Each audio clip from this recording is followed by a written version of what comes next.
Everybody, and today we are doing another speed build challenge, but this time we are doing the 10k challenge. So if you have a look, my sim has 10,000 simoleons, and the idea is that you need to build a complete house with 10,000 simoleons. Now, I wasn't sure in the challenge if that included the cost of purchasing the lot or not, so I've chosen not, and included that as imaginary free lot money stuff. So don't judge me, but if I've broken the rules, please tell me. I will redo it.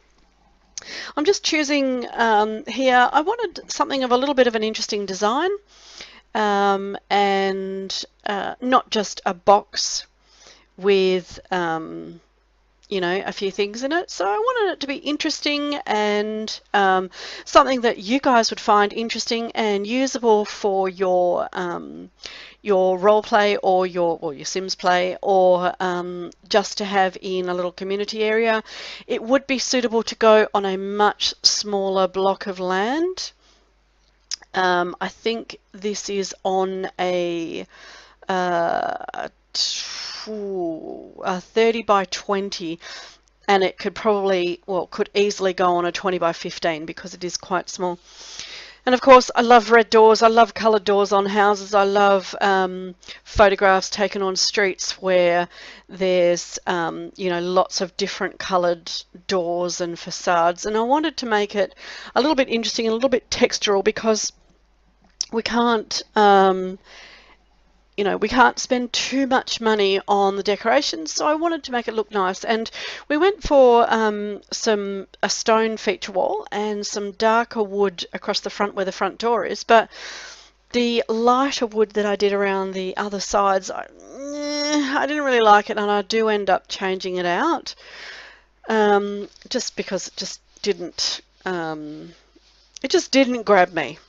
So now I'm just trying to choose colours, and I think at this point, yeah, I can't get some lights so that I can see what I'm doing, because it's just hard to see what colours are and how they look against each other if you just can't see what's going on. So I was looking for feature walls. This is another way to bring a bit of interest into your rooms, is to colour a wall or a couple of walls, or have some contrasting colours going on. And I think in the end I went with, come on, find it, that's it, that nice green. I mean, it's almost the colour of the grass outside. My apologies. And if we had more money, I'd do a whole lot more decorating outside, a lot more to the gardens, so that it would look less like the green grass outside, but can't do it in this instance. And we did put a little bit of a porch and a little bit of a flat area to represent a porch. Just two red, so we've gone for some dark concrete and some stepping stones out to the front of the property.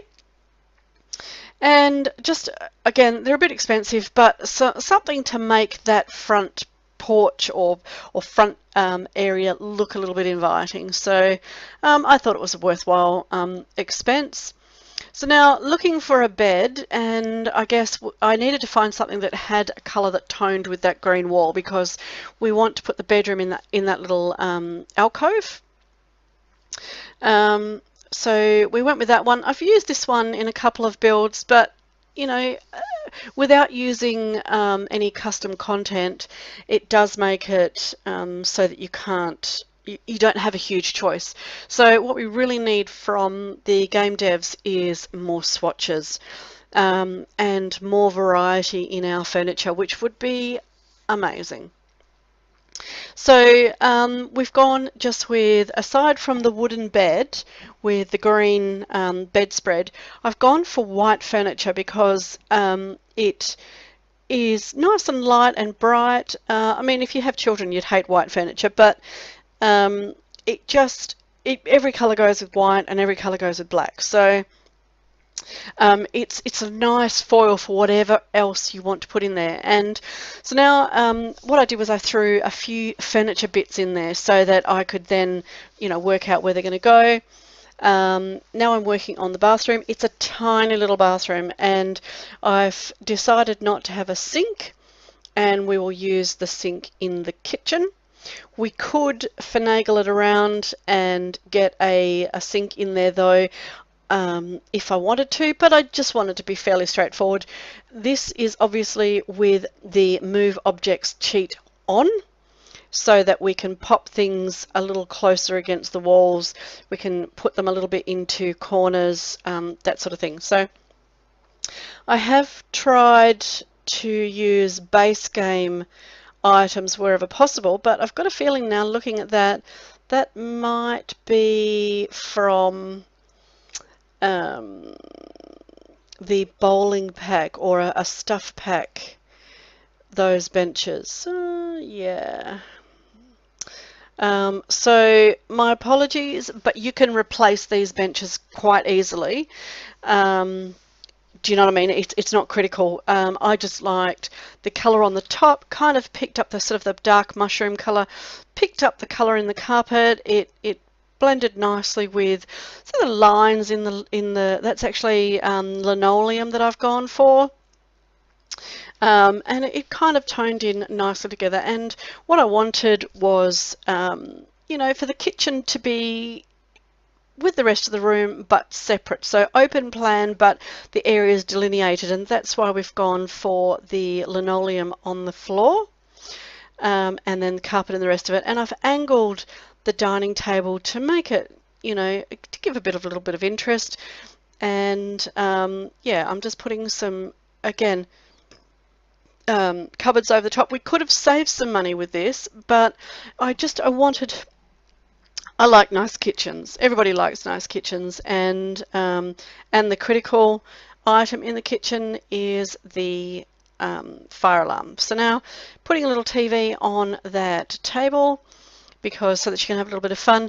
There are, aside from watching the cooking or the sporting shows on the TV, there are no skill items in here. So there's no bookcase. Obviously cooking in the kitchen, but you could include them. You could pop them in an outside area. You could use this house as a starter house for your Sims. It will cost you less than 10,000 Simoleon. I think we end up with about 25 or something Simoleons at the end. And so easily used as a starter house. You can put it on a much larger block and still have money to tide you over, and for it to be a base for you to work from until you have earned some money and want to build or rebuild or put a new house or move. And here we are, just working on the dining area. We're going to put a little lamp behind in that corner.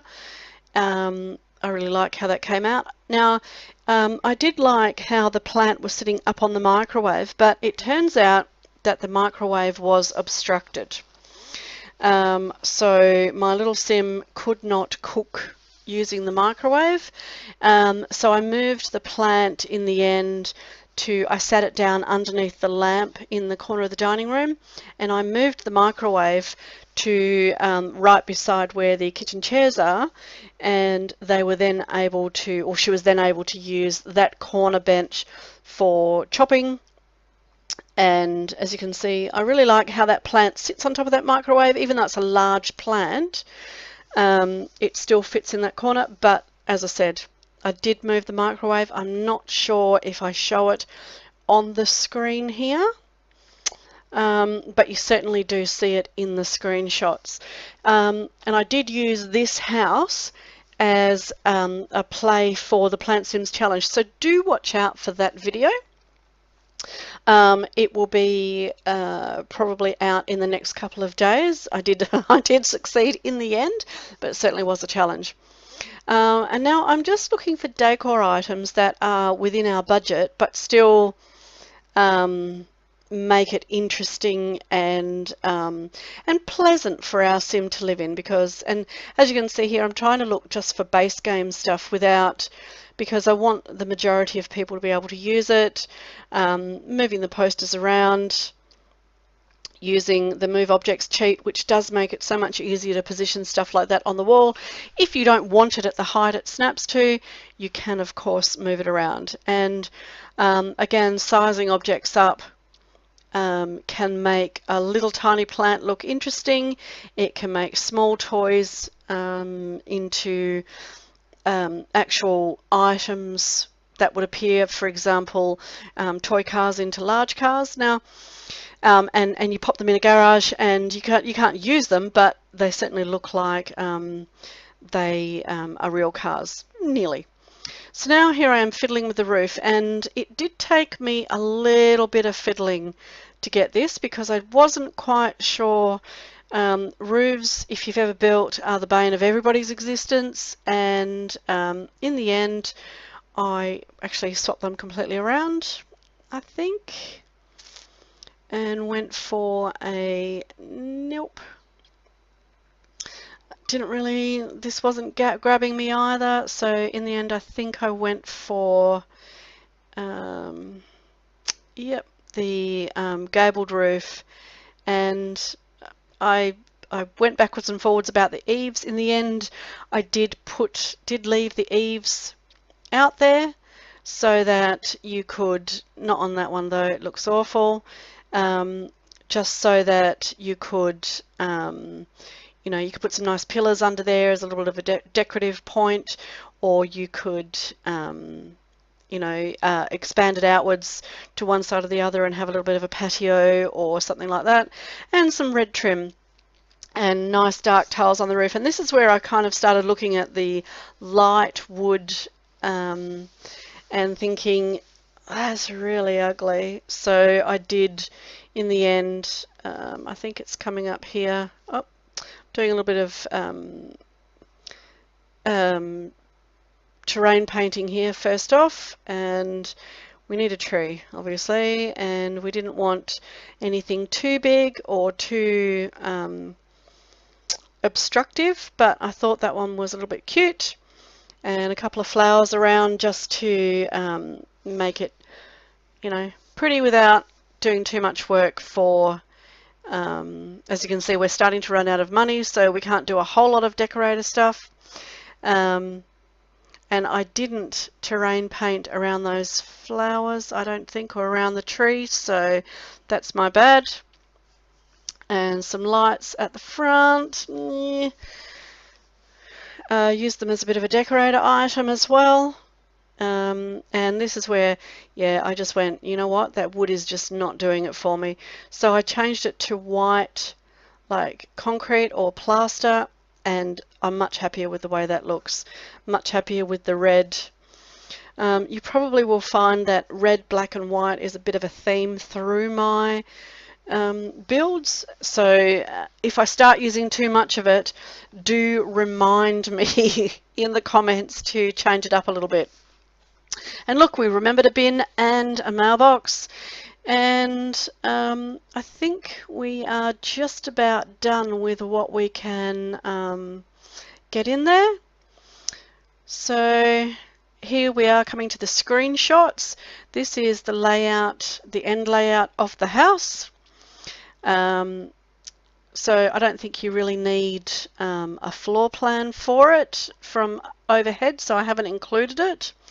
This is our little kitchen, which I really like, and I would be happy to cook in that. And you can see that I have moved the microwave, and here I have popped the flower in the corner of the dining room, or the plant in the corner of the dining room.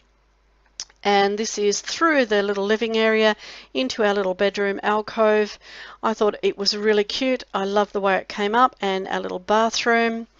Again, I love that. I love those little mirrored spot tiles. And this is how it looks from the street. I probably should have brought that side eave back in again. I hope you enjoyed it. You have a great day.